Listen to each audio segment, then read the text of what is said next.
Thank you so much for joining us.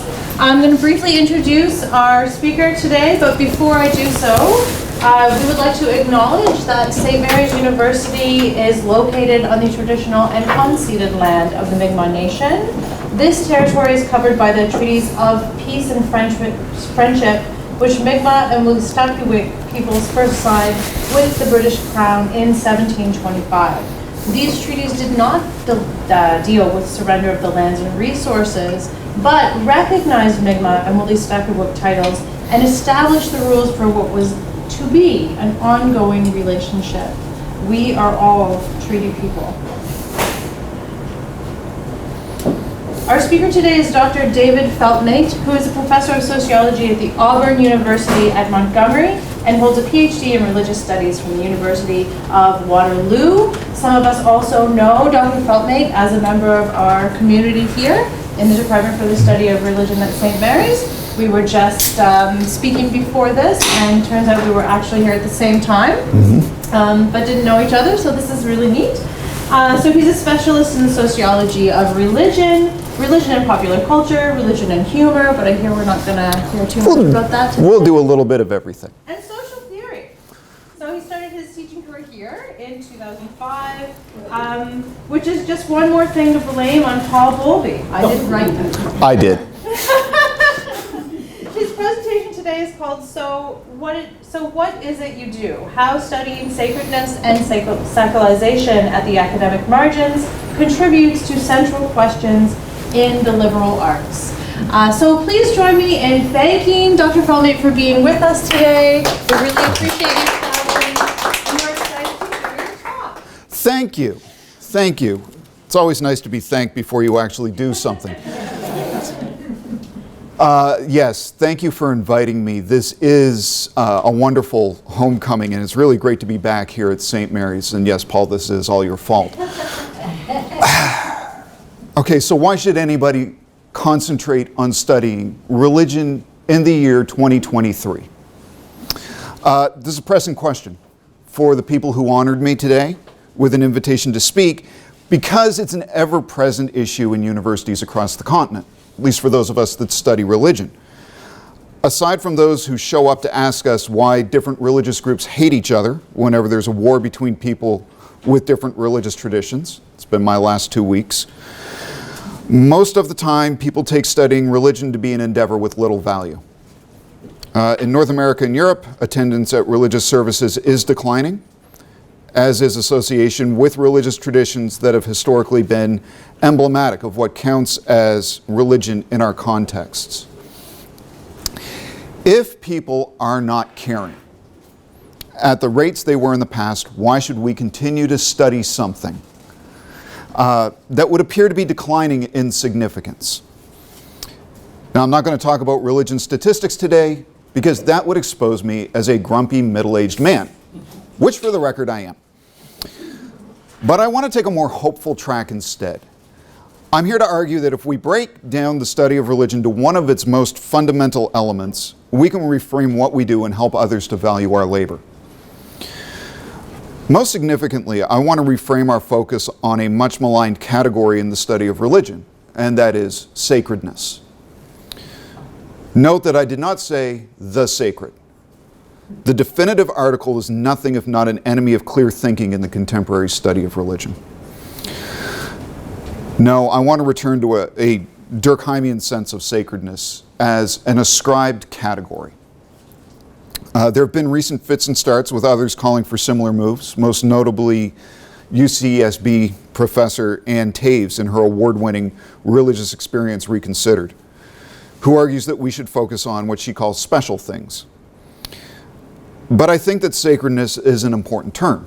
And if we go back to Emil Durkheim's work in the elementary forms of religious life and build out from his famous definition of religion, then we can find a very useful tool for centering work both in the fields that comprise the study of religion, but also make contributions that benefit everybody in the liberal arts. I'm then going to demonstrate how I use this formulation in my own thinking in the sociology of religion, and leave you with some questions to try and jumpstart the way that you think about sacredness. All right, so that definition. If you're an experienced teacher in methods and theories classes in religious studies, or at least in classes that use various definitions of religion to jog student imaginations, then you've heard some version of religion as, and here I'm quoting, a unified system of beliefs and practices relative to sacred things. That is to say, things set apart and forbidden, beliefs and practices which unite into one single moral community called a church, all those who adhere to them. And that was Durkheim's from the elementary forms. Now let's leave out the word church and ignore the single moral community part. So, let's throw out like 75% of this. Well, church is too Christocentric. It's Christian-centric, and a single moral community ignores the deep tendency within religious traditions to splinter over those things considered sacred. Let's just focus in on what characterizes the sacred for Durkheim, things set apart and forbidden. And take a second here and think about your own work. What are those things that people set apart and treat as untouchable or has to be treated with reverence? Why are they forbidden? Why are they set apart, and what are they set apart from? When we start asking questions about what makes something set apart and forbidden, we realize that we're discussing relationships, which means we're now in the realm of social behavior. Sacredness is something ascribed to an object of human attention. It takes focused attention so that people set things apart and treat them in special ways. Over time, something just comes to be seen as sacred, and the effort to make an ascription of sacredness becomes easier. But this ascription is never permanent. So one of the things that I like about studying humor is that humor relies on a socially appropriate resolution of incongruity. Okay? Contemporary humor scholars were all basically in uniform consensus that incongruity and the juxtaposition of incongruous categories is the foundation for humorous thinking.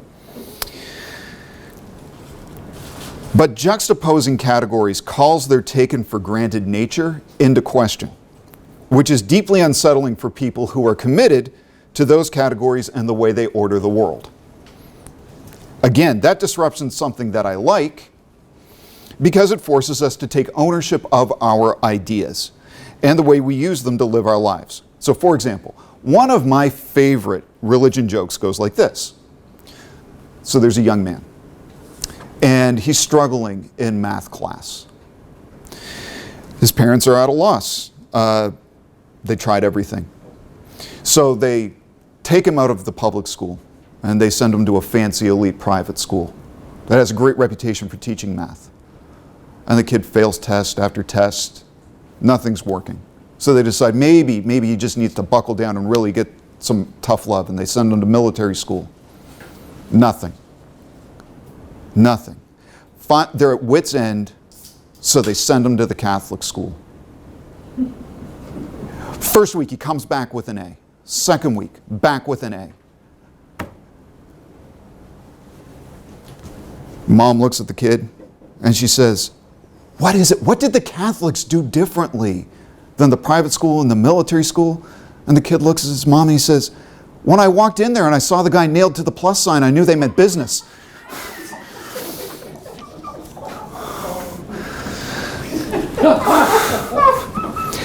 A crucifix, that artistic representation of the suffering Jesus, becomes reframed as a plus sign with some guy nailed to it. Stripped of the Catholic infrastructure that frames the symbol a particular way, it becomes an object that can be given a completely different meaning. To say that meanings are subjective and that people act according to their interpretation of the world around them by interpreting signs and symbols as best they can, that's pretty banal. Yet, one thing that classic and contemporary social theory consistently shows us is that people objectivate subjective reality. That is, they treat a subjective interpretation of reality as the reality itself. The setting apart and forbidding of certain social things in one moment is a potential genesis for the long-term existence of an object of devotion And we want to pay close attention to the discursive and ritual acts that ascribe sacredness. For example, I live in the United States. I'm a Canadian. I moved down to the United States to take a job and teach in Alabama. And the American flag is definitely a sacred symbol down there. It is taken as representative of the nation itself, and there are a whole host of rituals around the flag. Last week, for example, I was at an Auburn football game, and before the game, the flag, they projected it down onto the field. Everybody sang "God Bless America," and then they sang the national anthem. So they salute it. They pledge allegiance to it. They let it fly at half-mast to acknowledge a major national tragedy. That sets it apart as something special. Where you really see what's forbidden about it, though, is when somebody burns a flag. At that moment, people start calling for the person to be arrested. And there are arguments that there should be laws against harming the flag. So when I teach students, I point out that there was a time when the flag was not in existence.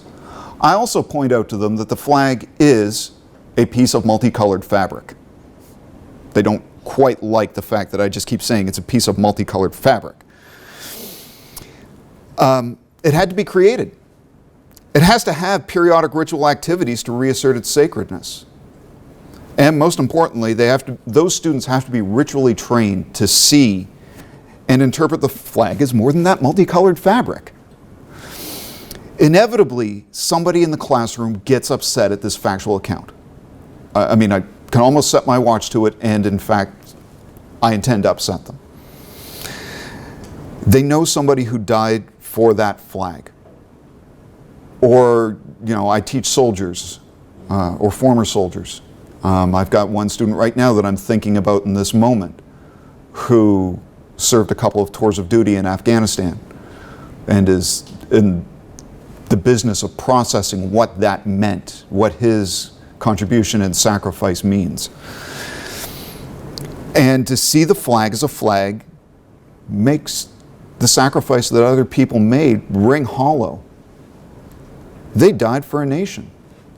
They died for an ideal. Destabilizing those meanings about the flag from the object in turn desecrates the people that they loved. Or so they think in the moment.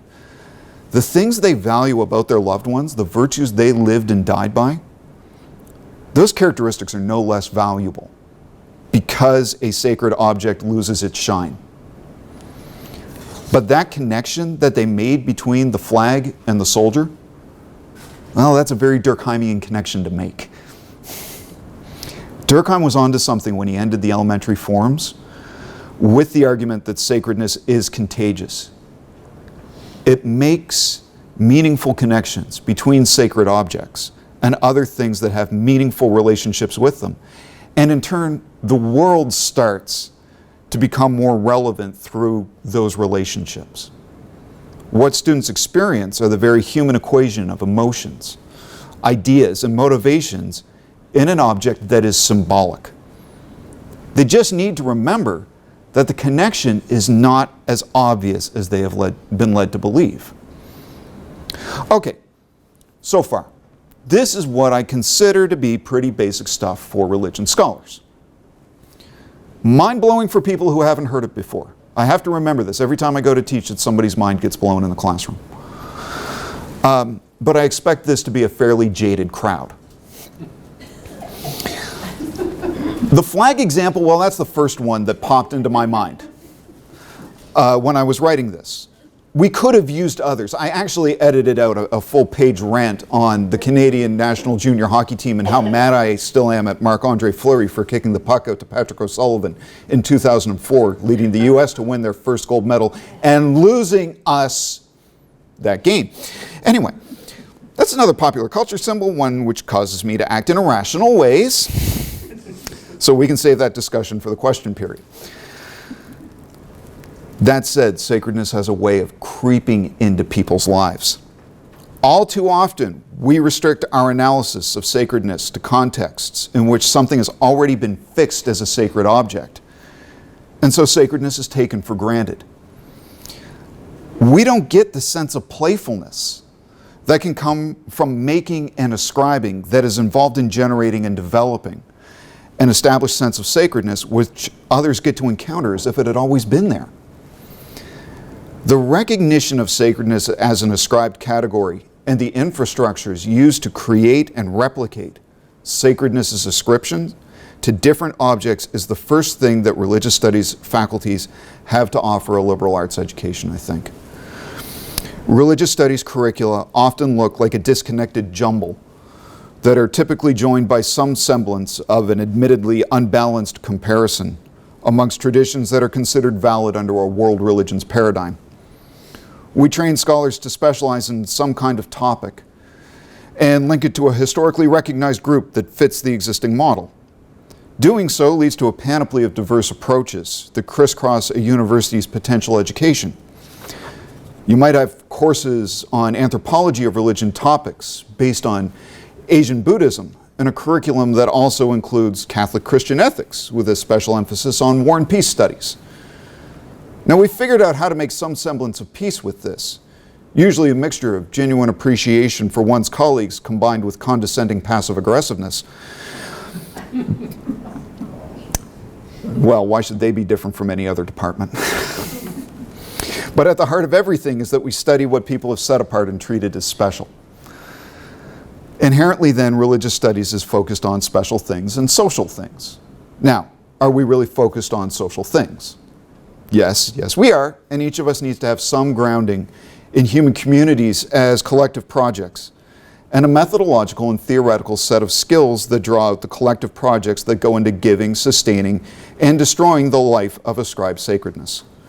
So a great piece of work to consider in this regard again is Ann Tave's work, Revelatory Events, which tracks the way that the Latter-day Saints, Alcoholics Anonymous, and A Course in Miracles all came from initial claims of a revelatory event. A community developed around those claims, and the community survived long enough to create an institutional infrastructure to bring others into the community and encounter the events as part of the group's taken for granted reality. As a scholar of new religious movements, I'm continually fascinated by the claims that people come up with and that other people believe, especially since I don't believe most of it. But my convictions matter little, if at all, in collective social life. That Joseph Smith Jr. was able to convince others around him that he'd been visited by the angel Moroni and that he found golden plates written in ancient Egyptian in upstate New York that revealed the Book of Mormon is a fascinating social tale. It is in individual stories of miraculous events that others take as evidence for their own beliefs. We see the start of a social approach to the study of religion. That is, the difference between a crazy person and a visionary prophet has less to do with what people say than with the audience. How they take the person seriously and how they build collective lives and extend their ideas to others. Now, a prophet need not be making claims to connect with external agents. They do not have to see supernatural entities or hear disembodied voices. They do, however, have to have a message that resonates with people, and when an audience recognizes that message, the synergy among humans that makes emotions comprehensible to one's neighbors can start to make things sacred. We also do not need to look for people like a Jesus, Joseph Smith Jr., Prophet Muhammad, or Siddhartha Gautama to find a prophet. There are often teams of lesser figures doing this work. The work of a singular voice behind the scenes. So in undergrad, for example, I learned about prophetic communities in the development of canonical texts, namely around the prophet Isaiah, and the way that having a prophetic community that spanned 2 centuries would help to explain how the text could jump from attacks by the Assyrians to the Babylonian exile. Was there 1 Isaiah? 2? 3? More? Beats me. I'm not a specialist in the book of Isaiah. So I cannot answer that question. But when I was thinking about that part of this little speech, I could not help but think about sports writers and the work they do to maintain a sense of a game's importance in people's lives. Searching for why hockey matters in Canada led me to Stephen Brunt. a hockey writer whom I've been reading and listening to for decades, and he was recently writing for Sportsnet about how hockey will always be Canada's game. Even though he had to admit most of the kids now are playing soccer. That's important though, because for Brunt, hockey's a game that's etched into the Canadian national imagination. Now, it's becoming prohibitively expensive. You have to start training players at very young ages. Nobody can pick up the game just playing shinny on a backyard pond anymore. In no small part because those ponds don't freeze long enough thanks to climate change. But the game still matters to Canadians, and they feel a particular ownership of the sport. They use it to tell narratives about who and what they are. Brunt's not alone. Local teams have sports writers and fans who equate a team's success with the community's. A team that wins somehow changes something for people. As a longtime Los Angeles Kings fan, I remember the day that hockey died for me. It was the day after the Kings won the Cup in 2012, and they came out with the slogan, "We are all Kings." Other Kings fans were elated and bought the merchandise they'd been waiting 45 years to buy. I could only think about my family's financial struggles and the fact that if we are all Kings, only a few of us were paid like them. The magic was broken for me when it was enhanced for others. Thankfully, the Canadian national teams were still around, unsullied by players being directly paid for their participation and wearing a jersey for love of nation and game, or so we're told. A collective representation taking a metaphorical field of competition in which we can vicariously participate, and yet without a professional ecosystem of commentators to remind us about why the game itself and the people who play it matter, we might forget to care. I now live in the land of Southeastern Conference college football, and I have become a football widower from August through December. The ambiance of my household hangs by a tenuous thread on how the Ole Miss Rebels did last week and whom they play next. My wife, Courtney, would like you to know that I knew what I was marrying into. Now, I did, although I continue to learn that the family pulses with the Auburn Tigers seasons. Everybody follows football, and my mother-in-law follows all the Tigers sports with a particular love of football and softball. Such is life in Alabama, where the University of Alabama Crimson Tide and the Tigers fill the popular imagination. It is the only place I have ever lived where people will have entire wardrobes of nothing but crimson red and or orange and blue.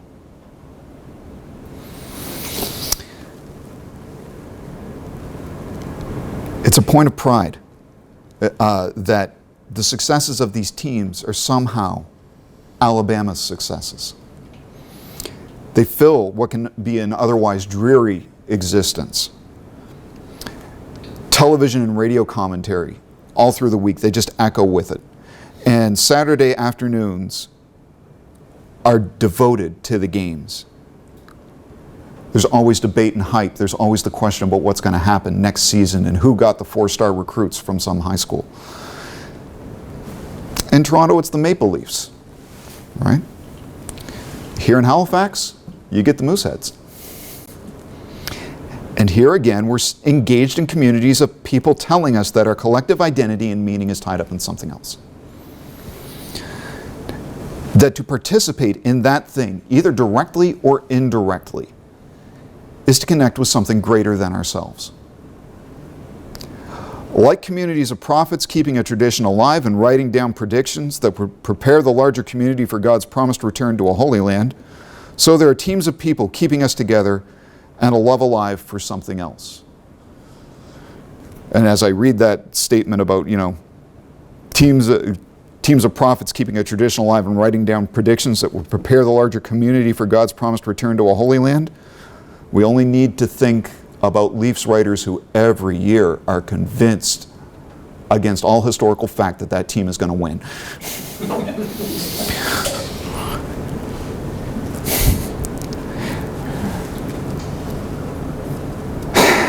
So while a nation might not be intimately hanging its actual existence on sporting events, Those games continue to make meaningful connections between people, communities, and places in the world.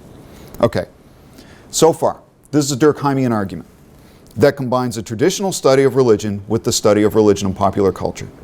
This is what I've been doing since I started teaching here in 2005. Comparison shows us that there are very strong similarities between what people do in politics and sports and what they do in temples. This is the sociology of religion writ large and directed to a broad range of examples. So, why am I not arguing this in a sociology context? In other words, why not tell the RS department to pack up and go become sociologists? Well, I think there are two big reasons. The first has to do with methodologies, and the second has to do with the limits of sociological epistemology. At least a sociology that does not embrace the interdisciplinarity that defined the classical period of sociological thought and continues in contemporary sociological thinking that often goes by the moniker critical. Religious studies' inherent interdisciplinarity is its strength. In this case, because once we start studying sacredness in an ascribed category, we move towards a more humanities-based series of questions. Methodologically, sociology is still heavily influenced by materialism and positivism. Quantitative sociology consistently shows us big picture trends and dependent relationships among variables. But it importantly does not tell us what to think about things. I'm not trying to beat up on quantitative methods. What I always tell students, because I am a qualitative sociologist, is that the only thing worse than statistics is not having any. Okay? So we know that inequality between the richest among us and the rest of the population is widening. We know that wages have not kept up with inflation. We know that police arrest people at different rates. We know. Quantitative methods are incredibly valuable because they can test existing claims and expose whether or not there is merit to them.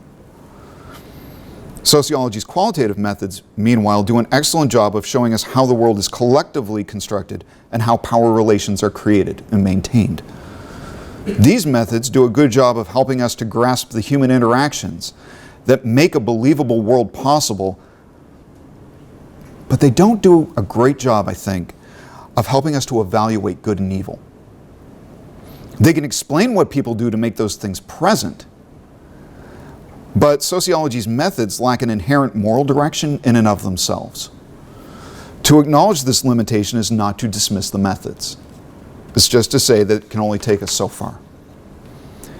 When it comes to humanities-based questions, I find that sociology has accepted certain liberal democratic values as given, at least in the English-speaking world.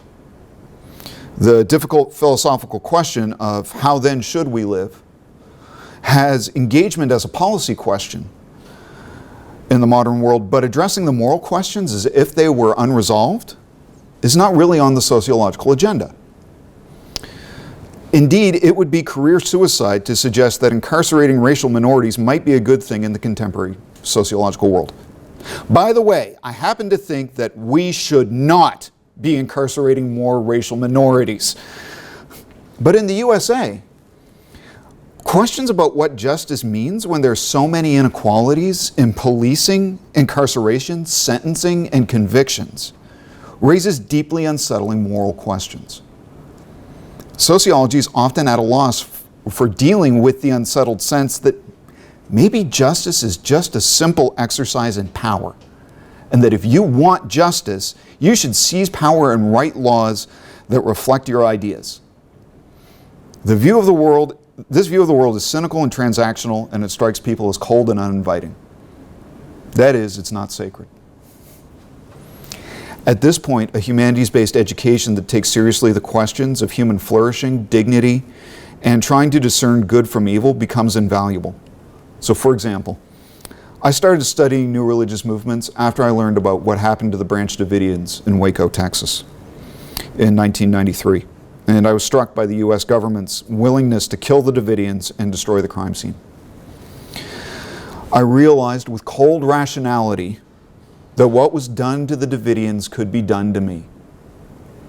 Should I join a group that would later be considered deviant and dangerous, I could find myself on the wrong side of a government raid. What really got to me, though, is the ongoing callousness of people towards the Davidians. These people chose to listen to David Koresh, so they deserved to die.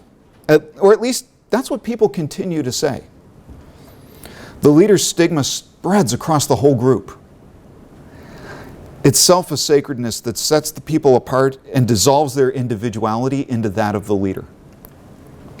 Now, I've avoided talking about Koresh's New Light doctrine, which he used to justify having sex with women in the group, including teenage girls, until now, because these actions strike people as so perverse that destruction is justified. In the end, 76 people, including 25 children, were burned alive at Mount Carmel. As a sociologist, I can explain why people joined the Branch Davidians. They felt welcome there. They were seeking answers to religious questions and found something in David Koresh's interpretations of the Bible. They found their people and a way of life that worked for them for the time that they were with the Davidians. Others had come and gone, but for people for whom a biblical interpretation of the end of the world was important, and living according to what they thought God's plan was matters, the Davidians supported their aspirations. I can explain why some people were so disgusted with Koresh's actions that they did everything they could to have him arrested. Yet I've never been able to get past the body count at Mount Carmel. The Davidians were undeserving victims. The whole episode started with the ATF starting a massive raid that ended with a shootout between federal forces and the Davidians. Then the FBI came in, controlled messaging between the Davidians and the media, and anti-cult experts argued that without interpretation, another Jonestown would happen. In the end, after a 51-day standoff, the FBI, using tanks, tear gas, and assault weapons, pinned the Davidians inside their building as it burned to the ground. I've gone over the case multiple times now, and I've read FBI and congressional reports. I know why they made the choices they did, and that doesn't bring anybody back. Humanity's education can help us make sense of things like good and evil. The worst of modern scholarship would ask us to reduce these things to categories that represent debates among different social groups, and never ask us to ultimately invest in an argument for what we thought was good and evil and act to change the world towards good. Yet the sheer visceral experience of these things defies reduction to debate. In Religious Experience Reconsidered, Taves argues that we have to acknowledge that people experience things.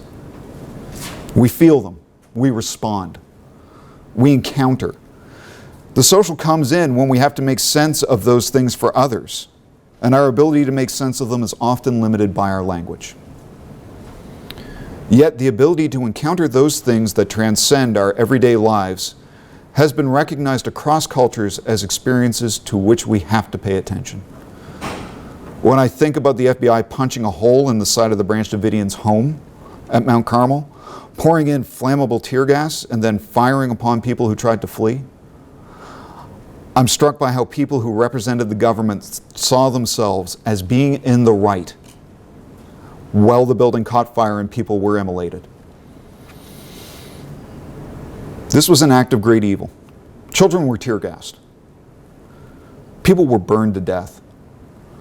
Every time I go to teach the Davidian standoff, I have to take some time to steel myself because I have to explain government-sanctioned murder and brace myself for the people who think that it was the Davidians' fault for joining a cult. It was in a religious studies class that I encountered Martin Buber for the first time. And every time I'm teaching this material, I think that it would be beneficial to bring in a distinction between I, it, and I and thou. What does it really mean to see a relationship with an other? What is lost when we reduce somebody to an it? These are questions that sociology struggles with because they're so subjective and do not necessarily rest on easily empirical evidence. Well, reducing people to an it can accompany a dehumanizing process that leads to suffering and body counts, which sociology consistently fights back against. But it also leads to indifference, as we can become overwhelmed with a world in which so much suffering is brought to our attention. When we start to feel helpless and hopeless, the general recommendation is to turn off the news and decompress. We parse our lives and deal with what we can, knowing that it is all we can do. But for me at least, there's always a nagging voice in the back of my head that maybe I could have done more. Exploration of religious texts, traditions, and institutional histories shows me that I am not alone. Across time and space, people have dehumanized each other. But they've also reached across the chasms of indifference and cruelty to see people who love, fear, hope, and dream. They've called out to ghosts and gods when their kings and governments decided to drag a nation into war. They've danced, they prayed, and cried while plagues ravaged their lands and stole loved ones from the community. They've sung wordless songs and written poetry that wrenches the soul as a loved one dies beside them. What I love about the great religious traditions of the world is their openness to the breadth of people who use their sacred narratives and symbols to make sense of the world. The poorest, most illiterate person can add just as much as the wealthiest and most powerful. There's space for all, even if most of it will be forgotten. Rituals, dances, songs, improvised acts in relationship with sacred entities and forces. These are all things that we study, and space is left in religious studies for an encounter, if not with the supernatural beings and forces that religious people claim are present, at least with the people who encounter those entities and we do not wash them away. Letting this uncomfortable, dynamic aspect of humanity linger is something that every student of religion has to learn to deal with. The foundational concept in contemporary sociology is the sociological imagination. Grab any intro to sociology textbook, it's the first bolded thing in it, which comes from C. Wright Mills's book of the same name. And the sociological imagination is the ability to grasp history and biography and the relations between the two within society. With this imagination, I can see how my life is shaped by a multitude of intersecting forces, and I can draw on the different strands that have woven in my life to explain why I'm here now, why my life has its ups and downs, and how it could have been different if things had been otherwise. For example, had I not been born in Atlantic, Canada, and not been married to somebody studying at Dalhousie in 2004, I would not have been in a position to start teaching at SMU almost 2 decades ago, and my life would look radically different. It's all your fault, thank you.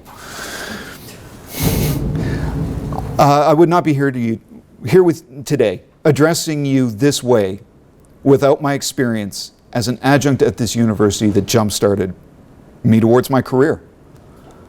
When I talk about the sociological imagination, I tell people in other departments that I don't think sociology has some special claim to a disciplinary imagination. I think there are very useful historical, anthropological, political, economic, literary, and artistic imaginations, among others. To conclude then, let me suggest that what religious studies has to offer a university education is the ability to cultivate a religious studies imagination without the requirement that one identify with and commit to an existing religion, since that would violate the small L liberal idea of religious freedom. I also have to use the clunky term religious studies imagination because religious imagination is already used frequently to discuss the way that people categorized as religious already think, instead of seeing it as an analytical framework for scholarly labor. I'm clearly open to renaming it. If we center sacredness as an ascribed category, we can give ourselves a lens to focus our religious studies imagination. Where the sociological imagination enables us to see our personal troubles as a result of larger social structural issues, the religious studies imagination allows us to see the webs of significance flowing from things we identify as sacred, as eminently human creations that enable us to transcend the limits of our otherwise mundane existences.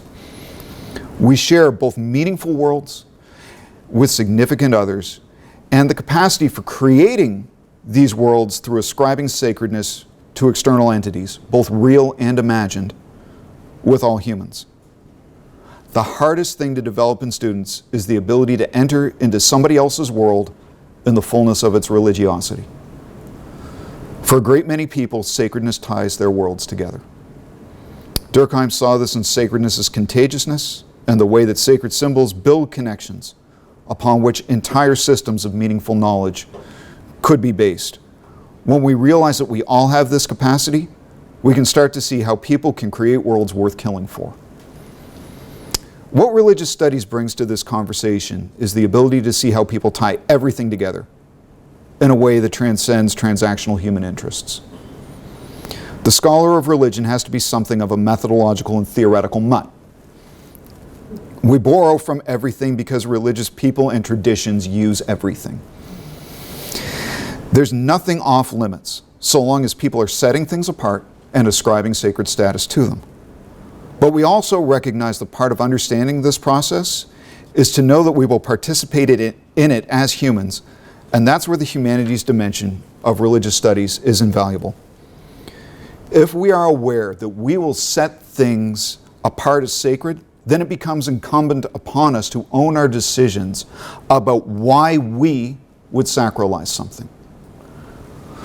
When we model a conscious participation in the sacralizing of different aspects of human life, then we demonstrate to students that scholarship is not just understanding a phenomenon, it's also an active application of that understanding to every part of our lives. I brought up hockey, humor, politics, and violence today. I could have raised other topics, sex, love, death, economics, science. All of these have deeply sacred elements to them, and that sacredness enables humans to understand and act in the world. But what I wanted to remind you of is that while what we do does not always lead directly to a specific job, it's still really important, vitally important. Without an ability to cultivate sacredness in their lives, humans lose connection to the world and each other. They die from the inside out. So the questions become, how do you, individually and collectively, create an environment where people learn how to actively understand sacralization, its powers, its problems, and its possibilities? How do you create a space for people to learn about themselves fully while learning about others? How do you create space for students to think about sacredness and what should be sacred without their being pressured to believe what the people they're studying believe? Finally, how will we demonstrate to our colleagues that the religious studies imagination helps them to understand sacralized elements of their own objects of study? As you can see, I don't think that religious studies is engaged in studying a phenomenon that's somehow separate from other subjects in human life. The university's divisions and political tensions that the humanities and social sciences find themselves in have led us to find ourselves relegated to an institutional corner. Instead, we should be supporting our colleagues, students, the university, and our surrounding communities from the center by asking difficult questions and helping people to answer them in real and material ways. When we do that, we find that what we study in religious studies is, in its broadest sense, how to make a meaningful life in a conscious, deliberate way by participating in the whole of human history and learning from our collective successes and failures. If this sounds lofty, remember, we're here in part because we can think big things. And by thinking big thoughts, we can see ourselves doing those big things. Others have done it before. Why shouldn't we? Thank you for inviting me to be here today.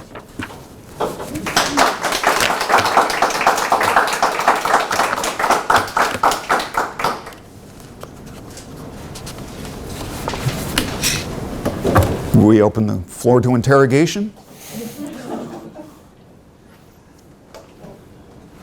Just to understand your position, religious studies or the study of religion is an interdisciplinary department. It attracts people who are anthropologists, sociologists, historians, literary critics, all the rest who have a focus on a particular phenomenon or set of phenomena. Yes. And that these collections, these departments, programs, disciplines, serve a useful function because many of the home disciplines, sociology was your main example, Yes. are more social science. And here we can preserve the humanities aspect of the sociological inquiry and anthropological inquiry. Yes. Yeah, okay, no, that's fine, but why not also bring the humanities aspect back into sociology? And or is it just that this is the practical solution for keeping open those approaches and those questions when sociology as practiced in universities has gone over to the social sciences? Thank you for that question. It's a great question. My basic answer to this, I'm a professor of sociology now.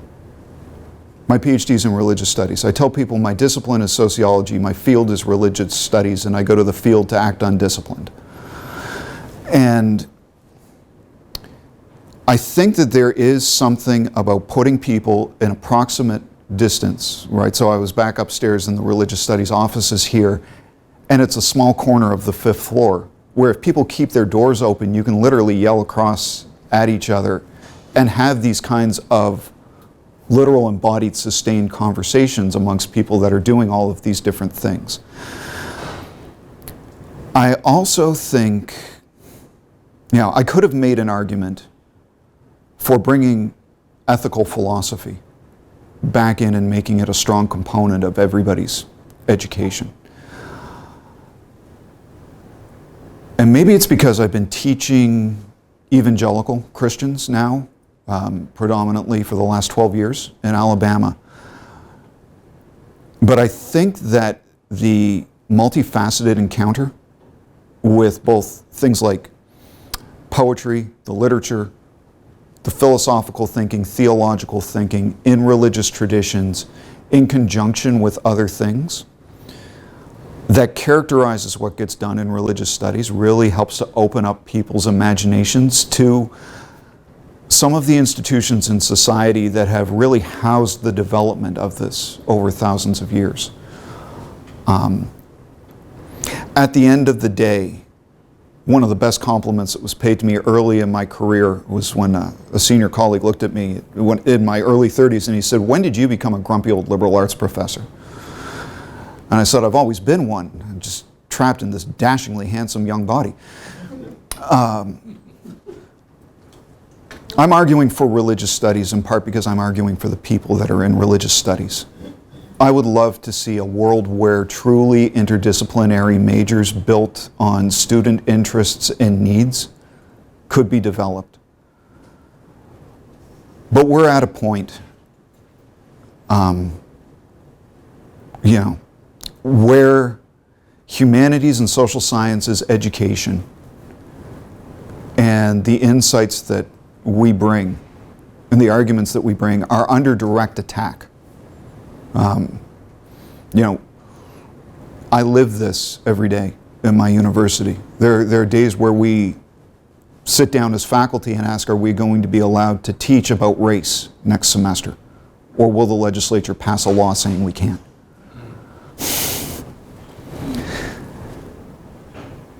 And I think that an education that allows students to both see the broad macro patterns with strong empirical evidential foundations that the social sciences and their methodologies have brought, and combine it with the humanities-based thinking that they want to engage in, and then studying some of the absolute best of those thinkers. When you bring that together, you create an incredible education that transforms a human for life. I got it from religious studies, but as I said, I don't think we have exclusive ownership of that. I think a university that doesn't allow for students to explore the world's religious traditions is impoverished, because you leave out this huge swath of human history and the inspiration for great creation and creativity. But if you were in a literature department and you wanted to argue, take this, swap religion out for literature, by all means, because we need to protect the study of literature. And I say this as somebody who's married to an absolute bibliophile. She keeps our local library running just on the number of books she takes out every week, and I love it. So that's my broad answer to that. I don't want to claim that religious studies is magic, but the people in it are pretty great, and we're losing a lot of them. We're going to lose a lot of them to the contemporary job market and the realities facing the university. And it starts with just going, look, this isn't about studying for the ministry. This is about prepping you to be a human being that's going to be engaged in what looks like is going to be a pretty wild 21st century. And I'm going to be here, hopefully, for at least half of it, if climate change doesn't get me first. Yeah. Welcome back, Dave. Thank you, Paul. One of my favorite memories, toward the end of my career, I was teaching mostly about religious diversity in Canada. Yes. And I think it was in the first graduate seminar, a young woman in the class came up to me afterward because we had been focusing on the dynamic of Catholics and Protestants in Halifax. Yes. And the way in which Protestant power structures excluded Catholics and did all kinds of things because they were in power and the Catholics were not. In any event, the residual of that dynamic in this young woman's experience was that she played basketball for, I think it was the Tantallon School, but I'm not sure. Mm-hmm. Okay? Anyway, she was on the margins of the city. But the most important thing that she recalled was beating St. Pat's High School, which was the Catholic high school. And she never understood why that was so important to the team, but you doubled your practice efforts because you were the next scheduled game was against St. Patrick's High School. And so I was really struck by many of the examples that you used because here was a person who wasn't particularly religious in any way, but her sporting experience focused her on a dynamic which she didn't really understand. And so all of this is rambling around trying to, how would you, in that little anecdote, use the word sacred to talk about that kind of dynamic? So I would start by asking broader questions about the community. I would ask about things like who comes out to her games, and who are the families that come out to the sporting events that don't have kids on the team? Because what I would be looking for is I would be looking for marriage patterns, and I would be looking for patterns of where people live. And I would want, again, this is shaped by my experience in Alabama, where instead of Catholic Protestant, you get white and black. Montgomery is a heavily segregated city. And when you grow up in a community that still looks at the Catholic school as proxy for the Catholics, I would want to know if this student starts to become the one in the generation that's breaking the chain of memory, to use Daniel Hervé-Léger's phrase, where, you know, maybe she would marry somebody from the Catholic school or something altogether. But is she going to grow up and date people from her high school and her community and eventually settle down and marry and take their kids to the same churches or whatever that their parents went to? Because this is what we do in the community, right? We go out here, we're going to go to church, we're going to see mom and dad, we're going to go to lunch afterwards. It's Sunday, it's family. And what I would point out there is that this is how sacredness both gets maintained across generations in easy and simple ways, where you don't have to actively be like, this is why we are Protestants, or this is why we are Catholics. It's just, no, we're Catholics, and this is what we do, and this is the way the world makes sense. And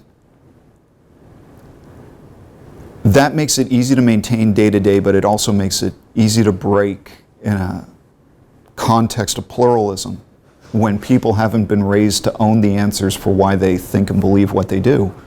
You can start to be like, well, why do I really care about beating St. Pat's? Right? Why did everybody care about that? We should have been focusing on the really good team. That would be, and so then it becomes the question of, what did the community invest in you and ask you to give back to them? Why did you feel compelled to give that back? Why did you, or did you inculcate this within yourself? Did you build yourself up so that the highlight of your life to that point had been winning a basketball game? Right? We all know somebody, like, I remember, because I grew up in Perth Andover in rural New Brunswick, and you used to see, I played house league hockey. I'm a terrible skater, so my NHL dreams were crushed before I even started dreaming them. But I remember seeing men in their 40s still wearing their leather jackets from the days when they were on the high school hockey team and the jacket didn't fit anymore. And they were just there watching the kids play hockey all day, even if their kids weren't on the team. Because that was, they were wearing the highlight of their life. And I was like, I'm not going to be that. I'm not going to do that. I'm going to find a way out. I'm going to go off. I'm going to do something different.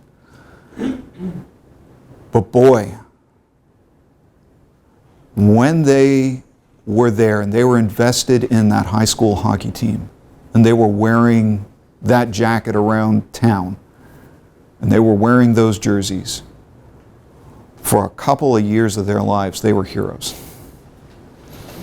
And what did the community give to you at that time? What did you get back? Was it worth it? What would be worth it? Those are questions that I think are really worth leaving with students, but only they can answer them.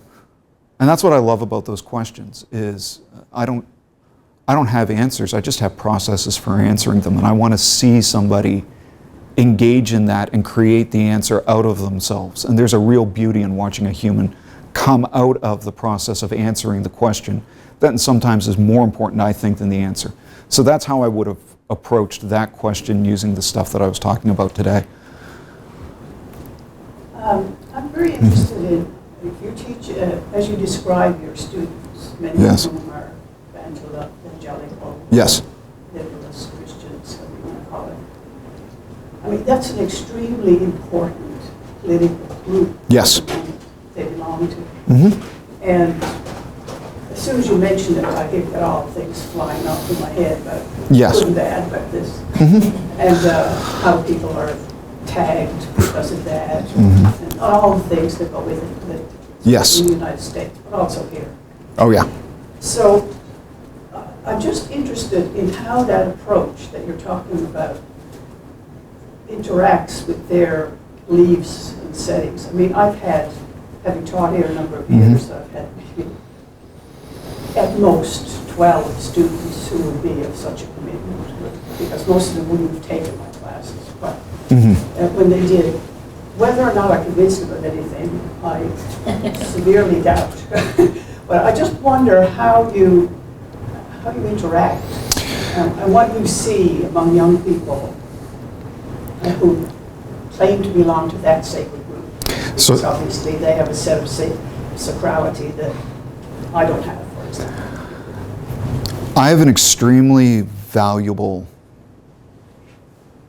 thing that you don't. I'm the son of a Baptist pastor here in Atlantic, Canada, which is the most conservative region of Canada, or at least it was until Alberta did its Alberta. And so I grew up in the convention, and when you first met me, I was in the first stages towards a transition that took a good decade of my life out of that world. So, actually no, I would have been in the second stage. The first stage was the Catholic education I got at St. Thomas. So I always tell people I'm Baptist raised and Catholic trained. And the only thing I keep from the Baptists is this really, really fierce devotion to local democracy, which most people were like, you got that from Baptists? Yeah, go to a convention sometime and I dare you to challenge the autonomy of the local church. But one of the things that I remember telling one student, I said, I'm going to tell you right now, I'm not trying to change your religious beliefs. But I am the professor that all the people in Sunday school warned you about. After a year and a half, you won't be able to take them seriously. Because what's going to happen is you are going to learn in all these other aspects of your life to ask for evidence. You're going to ask of yourself, and you should be asking this of me. Why should I believe you? Why should I trust you? On what grounds should I take you seriously and not somebody else? And because one of the things, and this is the great gift that you know him, Paul knows him, I don't know if anybody else in the room knows Tom Parkhill. Tom Parkhill from St. Thomas was my mentor in undergrad. Tom and his colleague Russ Hunt really gave me one of the truly most incredible gifts anybody has ever given me. And they gave it to everybody. He gave me a question that continues to drive me. And they had the Aquinas program for first-year students at St. Thomas, where you took 3 classes for the full year with the same 3 professors and the same groups of students, so they were able to build a cohort. And it was always based around some big question, and ours was called Truth in Society. What is truth and how do you know? And I've been working on that now for over half my life, and I still don't have answers to it. But one of the things about evangelicals is that if you give them the question of truth, what is truth? How do you know it? How did you come to know what is truth? What are the intellectual tools by which you come to arrive at conclusions of truth? You start to chip away at what a lot of people actually have. Because what a lot of people actually have is they come, and we do this with everything. I'm not just picking on evangelicals. In one way, this is the way that sociology, anthropology, the social sciences, they have a pretty good process of weeding out people that don't, like you mentioned evangelicals. One of the things that evangelical students talk about when they go into, especially advanced degrees, is they have to learn to hide their religious identity and history or apologize for it. Because they're like, the power brokers in this space will not accept me and where I come from. And part of what I'm talking about today is like, we need to get to a space where people actively, openly are able to discuss these kinds of things, because there's a lot of money in evangelicalism, and they've set up parallel institutions to accredit and keep people in that world so that you don't have to seriously encounter people outside of it. And I think if you give anybody that real question of what is truth, how do you know it, and you come into the discussion as somebody who's still trying to answer the question, a lot of the time what you do is you go, yeah, I used to think that. You know, I tell students this story all the time. For me, learning about the closing of the Christian canon in a class in the New Testament when I was 19, it was taught by Monsignor Brian Hannaberry at St. Thomas. He just pointed out, it's like, look, there were debates about what books should be included in the Christian canon, what you know is the New Testament. Here are the different lists. These are the ones that just about everybody accepted. These were the ones that were on the margins. I left that class going, I was always told that the Bible is the literal Word of God. If the criteria for being included in the Christian canon is that it has to have a direct apostolic link, and somehow Paul counts as an apostle, right? Because we're gonna fudge this to include Paul. Nobody else, right? But only Paul. Did Paul know Jesus? Nope. Did Paul kind of wrestle his way in? Yep. Still he gets over half he gets over half the the books. And it had to be written within the first 100 years. If this is the Word of God, why did God stop talking 1900 years ago? Was the question that I left with. And why did people around the turn of the 5th century finally know exactly what God wanted people to know? I went, I can't buy that. I can't buy that if I come from a tradition where God is a living participant, that there's a Holy Spirit telling people things. This thing that I was told was taught to me because people either didn't know the history or they selectively didn't teach it. And if you have a tradition that teaches you that there's a God that cares about truth, you must go where the truth is, where facts and reason lead you, as opposed to turning back to the human relationships that sustained that and that applauded it, instead of going along with it. And I try to bring that to just about anything that I present to students in the classroom, is that destabilizing the recentering of those big questions and then giving them space to go nuts. Now, it's still, it's always a challenge because students are not stupid. They really aren't. People treat them as stupid. They're not. They're really, really good at trying to figure out how to read somebody and give them what they want, because they've been taught that grades are what is valuable. I tell this story all the time, but so obviously I'm going to tell it again. That first year, right? I came up to Russ Hunt, the English professor, and I said, Russ, I've learned so much this first year at St. Thomas. I'm really happy with the education I'm getting. But I'm on scholarship, and I've got to keep a 3.7 GPA to keep the scholarship.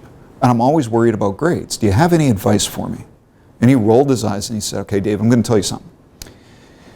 In the perfect world, you would come to the Russ Hunt University, and you would put your money down. And I would give you straight A's, and then tell you to go out and learn the stuff. He said, you'd go learn it because you want to know it. We don't have grades for people like you. We have grades for people that if I gave them straight A's would never show up again and would never learn anything. He said, don't worry about it. Just do what you're doing. the grades will always come. And I did something truly crazy. I actually trusted him and did it. My career doesn't work out on paper. It's only because I kept doing what I thought was the right thing at the time and kept doing it.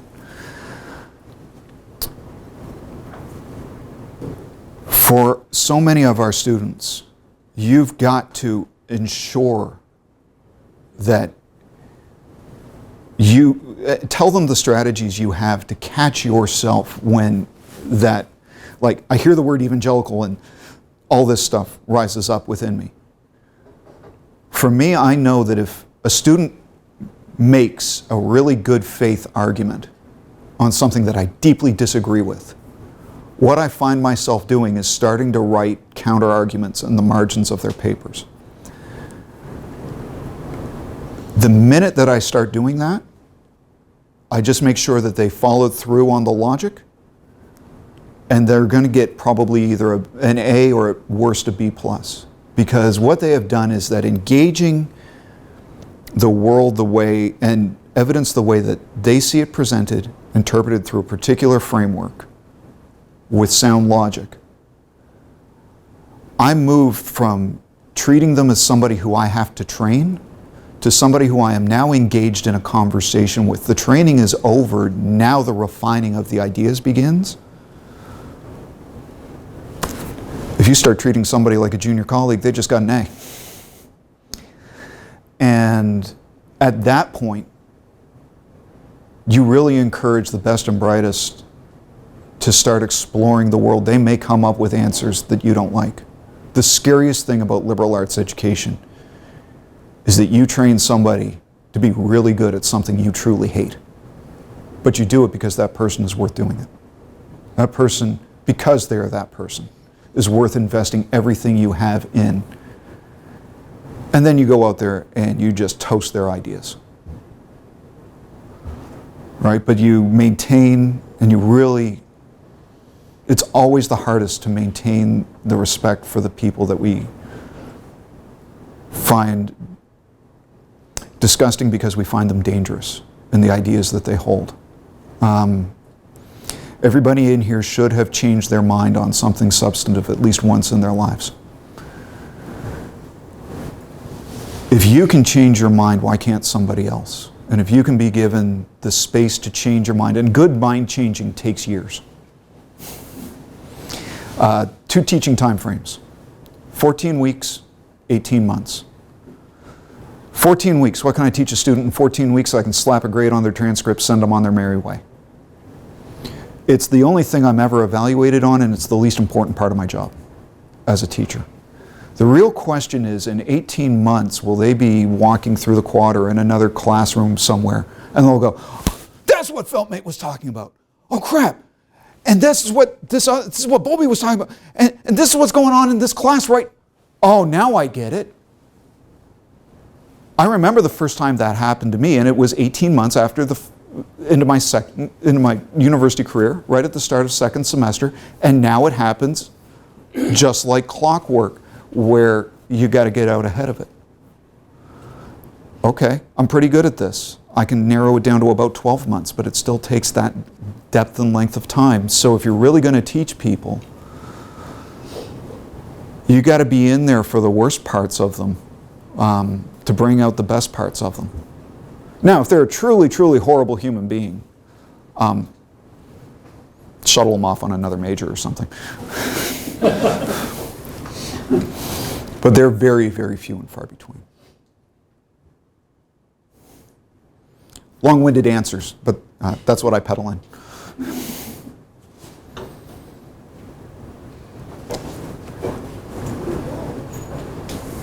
Anybody else?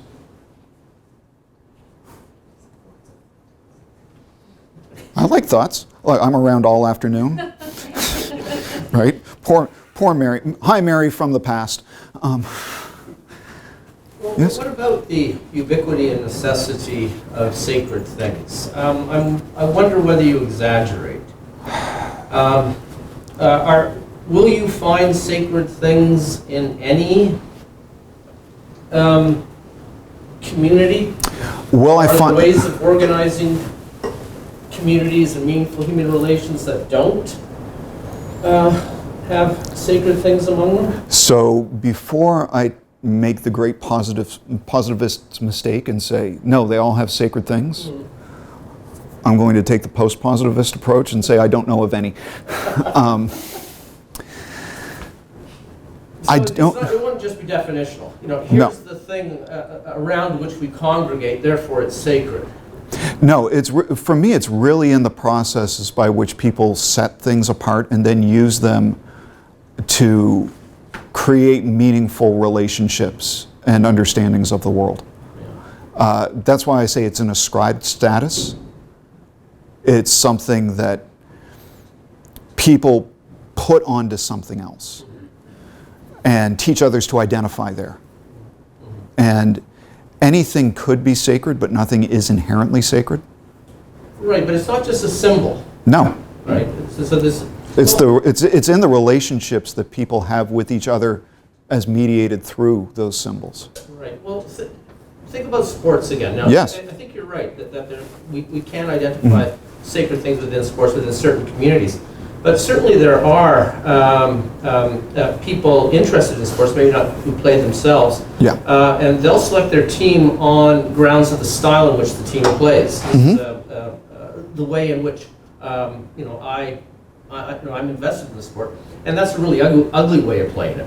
Now, most people say, I don't care if it's a really ugly way of playing it, it's my home team. Right? Yeah. But these people are, what matters to them is the exercise of skill and the meeting of standards of excellence. Yes. And so around that is their allegiance to the sport, and they're concerned about the institutions that house it. And they may well find communities, certainly through publications and Yes. and the rest. It doesn't look like there's anything sacred for these people, though there may be certain symbols. Well, I think you used a word there that to me immediately goes, there it is. It was excellence. When we start talking about what is excellence in a performance in a sport, okay? So, for example, we could talk about hockey. Let's talk about hockey, because the other one I was going to bring in is martial arts, and that makes some people uncomfortable when you start talking about the sheer amount of violence that can be there. So let's talk about hockey. Oh yeah, oh yeah. I know, right? Look at that. The sociologist of humor likes irony. Excellence in hockey, one of the best places to see this is in the debate of who's the greatest player ever. Is it a Wayne Gretzky? Who, if we take what you described in terms of people who like to talk about a style of hockey and what truly is a perfect style of hockey, Wayne Gretzky is deficient physically. Easily the greatest scorer, a mind that transformed the game. Unfortunately, it didn't, right? His style is not. Other players who don't play it. Very few players play in that style. Well, very few players can play in that style, but when he was playing, he transformed the game that he was playing. And he understood everybody else's strengths to a point where he could elevate what everybody else was doing to succeed. But he always had to have enforcers out there because he couldn't handle himself physically in the game, right? Which is when people start talking about, say, a Gordie Howe as the greatest player ever. It's because, we have the Gordie Howe hat trick, the goal, the assist, and the fight. Gordie could pound the crap out of people. And the question of who's an excellent hockey player, especially around the questions of what role does physicality and the ability to bring violence into the game, becomes one of those places where you start to see the divides amongst people that really care about what it means to be a great player and what do we lose in the game if, for example, we don't allow 14-year-old boys to engage in body checking because we're worried about concussions and concussion protocols.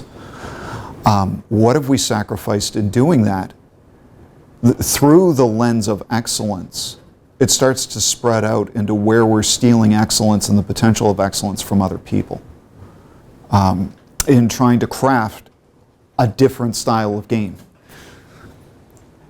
Now, is this sacred enough to kill for? Not yet. It's sacredness. Yeah.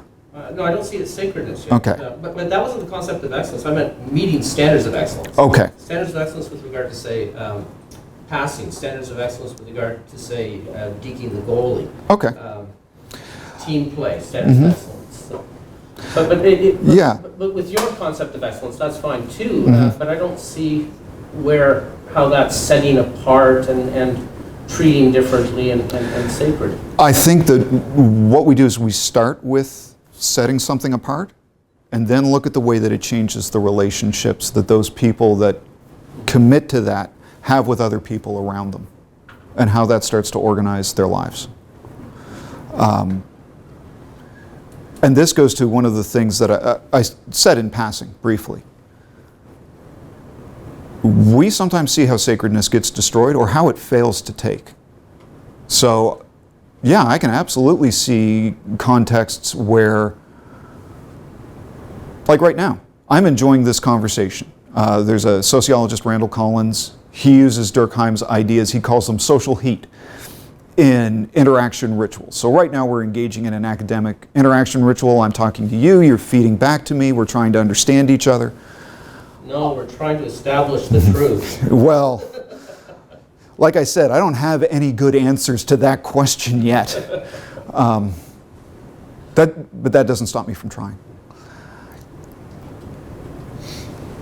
It may or may not carry on after this conversation. We may both leave and go, oh, you know, that was a good talk.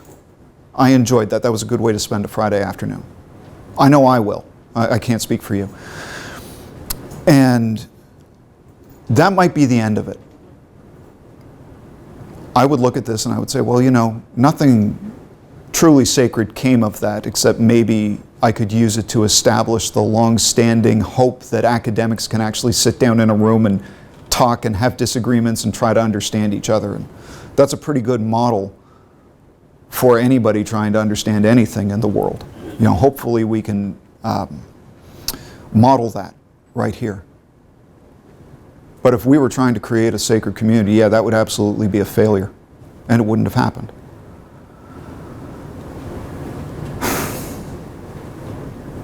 I don't know. That's my quick answer. I would have to study those communities more deeply before I came up with a definitive answer or not. I do think that the excellence, the way that I was talking about it, sets things apart, but the way that you redefined it, absolutely, I could see that not being something sacred. So, I don't know. Thank you.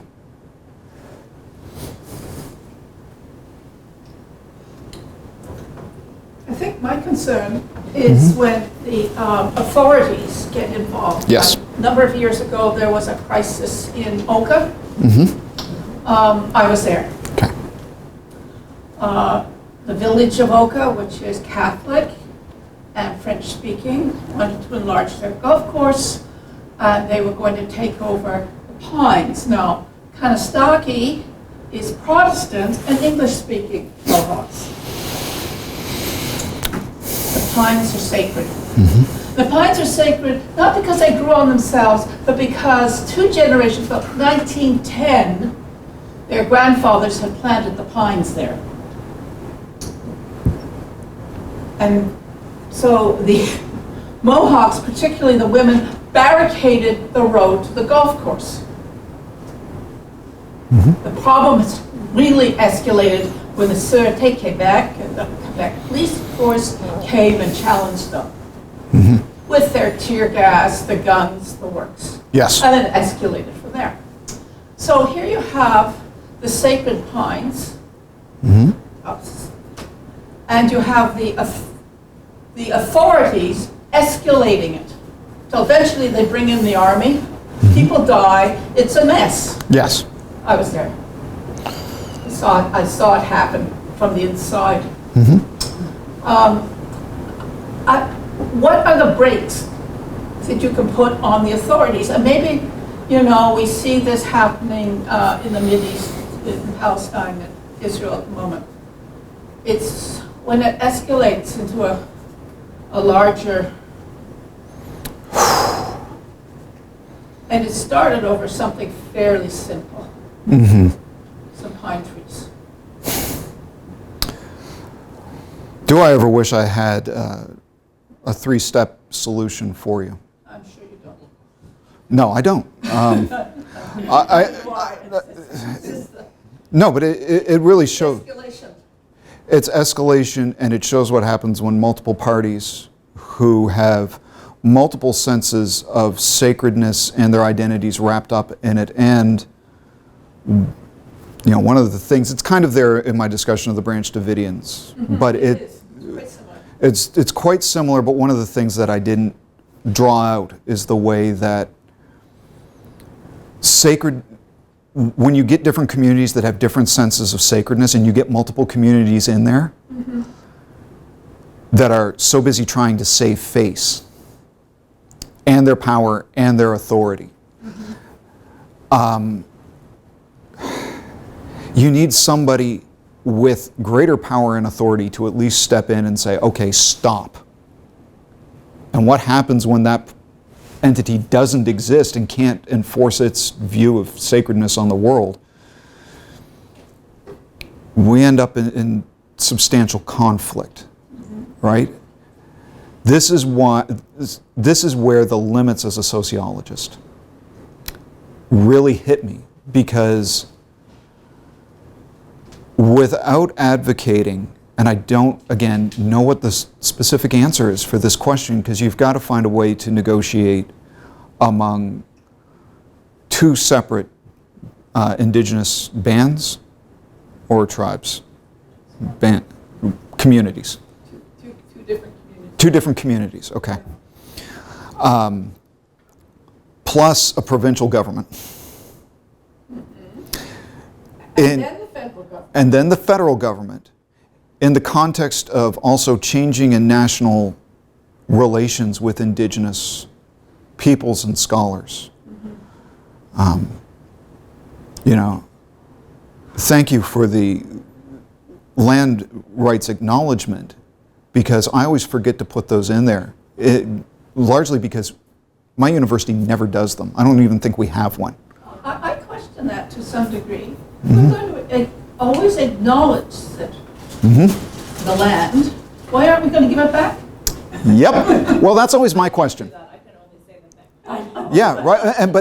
But that's part of it. Part of it is this, and I've really seen it with my generation of Canadians, because I grew up next to the Tobique Reservation. I didn't understand any of this stuff when I was a teenager. But my generation of Canadians is at least far more willing to look at these questions of power and the relationships that come out of them and go, we don't know what to do, but do something. In ways that previous generations just never crossed their radar, right? And I know this because when they were digging up the bodies of the children that were buried at the residential schools, I saw my friends from high school that I still am in connection with on social media. They kept saying, dig them up. Don't hide that fact. Don't hide this part of the history. The last residential school closed in 1997. I graduated from high school in 1999. I was in high school when the last residential school closed. This is, you know, right there with my generation. This is not, for me, ancient history. And we can complain about the way that governments are handling things, but I do think that there is a real sentiment among the population that they're not sure what to do, but that something should be done to make a right. At least I hope that there's a substantial enough voice. Maybe I'm reading things wrong. I hope not. But I think with where I'm going with this is the governments now have to negotiate their power vis-a-vis Native communities with a public from which they derive that power that doesn't like the way they handle indigenous communities and rights. But you know, there was a lot of dirty work with the police in the Army. A month later, I had a friend over for supper. He's a colonel in the Army, and he just looked at me and said, you were an Oka? And I said, oh yes. He said, we will never admit it. I just looked at him and said, I know you won't. Yeah. Yeah. Yeah. So this is where I think the long work of that humanities education and what I went back to in talking about, maybe truth is too big a word here, but certainly what goodness might be a little more amorphous, a little more achievable. I don't know. But exploring what that would mean and how to get there and how to achieve it and really to articulate why it would be good to change is a space that I think all the humanities disciplines have real contributions to offer. There's a professor from St. Mary's who teaches at his class at the Central Library. He has now filled the auditorium. He gets more every week. He's radical. And he's the one who's bringing them in. It's quite amazing to watch this unfold. Yeah.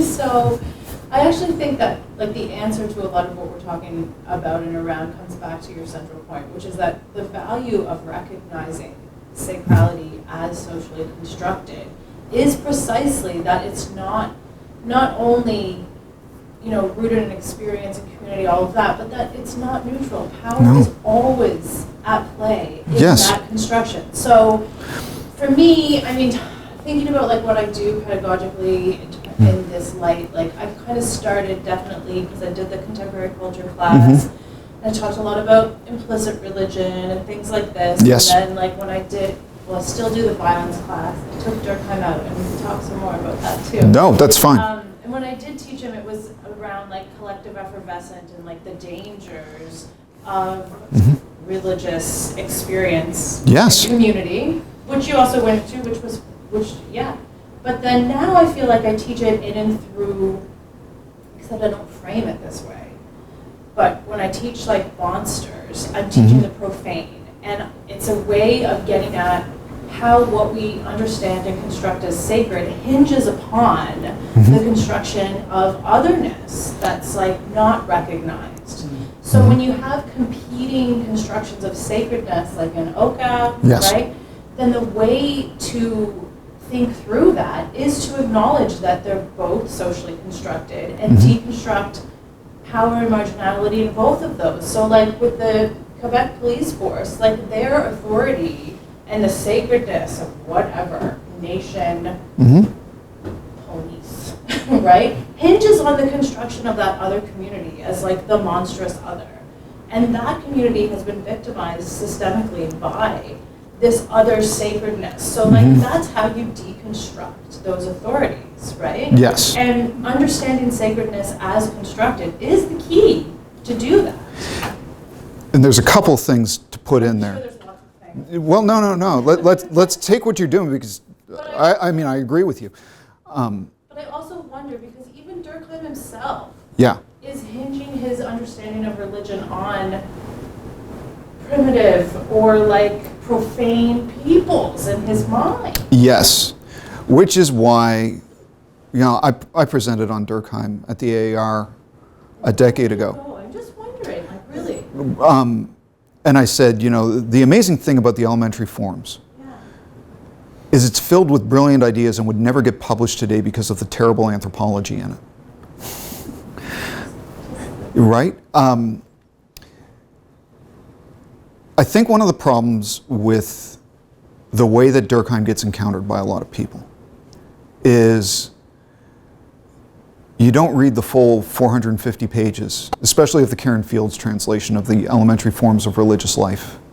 We tend to read the 20-page summary, which includes a section on the definition of religion. So it doesn't have the whole first book of the Elementary Forms where he basically just rips apart all these different theories of religion leading up to 1912. It misses, and then it jumps to the conclusion. So it takes out most of book 1, book 2, book 3, and jumps right to the end of the book.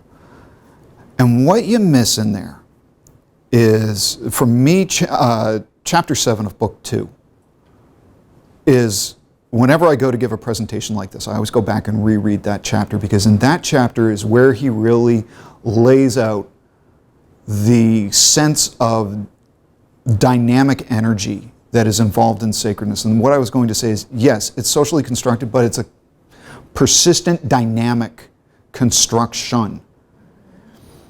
And collective effervescence. We always talk about the way that he's using Australian Aborigines in the book, for good reason. But in chapter 2 of book 7 and throughout the Elementary Forms, he keeps making subtle references to French politics at the time and the dynamics going on in the way that the nation changes and shifts in his lifetime. And he was seeing and just never drew out the full conclusions of the fact that this collective effervescence is a constant and ongoing element of all human societies. And his attempt to take it back to the most primitive, in a way, ignored some of the really great benefits of Durkheim's work and made it easy to dismiss the overall insights amidst his, what is now clearly colonial racism. Right? Call it for what it is. But this is part of, I think, one of the things that we should do periodically is go back and read those minds that have inspired thousands and thousands of thinkers who are considered a problem for whatever reason, and see if there is something worth salvaging in the work. Otherwise, you try to recreate things and just you create new problems, right? There are plenty of new ideas to invent. We don't need to reinvent old ones. The other thing I was going to say is, when you're dealing with the monstrous, you use the phrase the profane.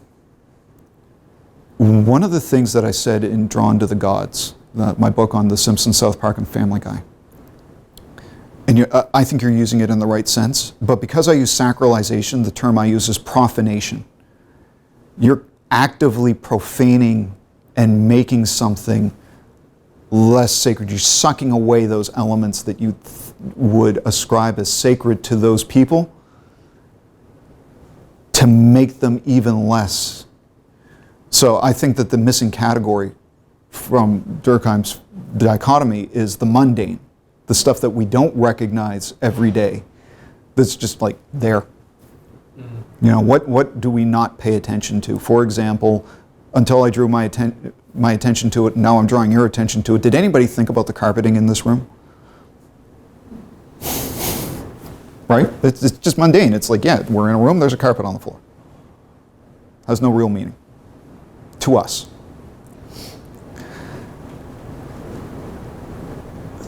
You might get a lot of use out of David Chittister's Authentic Fakes and his definition of religion, which is about the relationship to superhuman and subhuman beings. And of course, he's writing out of the context of South Africa. That's Authentic Fakes is his pop culture book, but if you take it in light of the larger corpus of work writing out of South Africa and the view of dehumanization of people, that's where I think you would find some really useful links there. But yes, sacralization and profanation are two sides of the coin in terms of the active work of imagining these power relations. And I think one of the other things to put down there is you can't escape power relations. They're going to be there. The question is, how are you going to allow power to be manifested in the world? How are you going to try to control it? Is there also a danger in secularizing, in terms of over-secularizing? For example, right now, we even get protestations sometimes from Native peoples. Yes. The way we romanticize. Absolutely. Or sacralize them. Mm-hmm. Again, you steal the humanity, so if you can profanize them or profanize, Yeah. you can also over-sacralize. Absolutely. Of course, we've done with lots of things. Yes. Absolutely, right? And this comes back to those questions that I was asking about how do we determine what is the right amount to put into the relationships? I've thought a lot. On the back of the book, Islamophobia, Making Muslims the Other, Peter Gottschalk, and I forget who his co-author was. There was a cartoon, and it was a political cartoon, because the book is about political cartoons about Islamophobia. And there's a big white guy wearing a trucker hat yelling at a small woman dressed in a hijab, and he says, "Go back to where you came from." She's like, "What, Iowa?" And I always think indigenous people could definitely look at me and go back to where you came from. I'm like, what, New Brunswick? There is no New Brunswick. What is this New Brunswick of which you speak, right? There's a map of the world over there, but when we write things on them, it's just a representation, right? But it's a real meaningful representation. I've often wondered, what would my place in the world be if we reversed these power relationships? Where would I be? Where could I be? And also, that brings into question, why do I think I have a right to be here? What gives me that quote-unquote right? Why do I even use the word right? Why not the privilege to be here? Like I said, unsettling questions, I don't have answers to them. In fact, I don't know that they're my answers to create.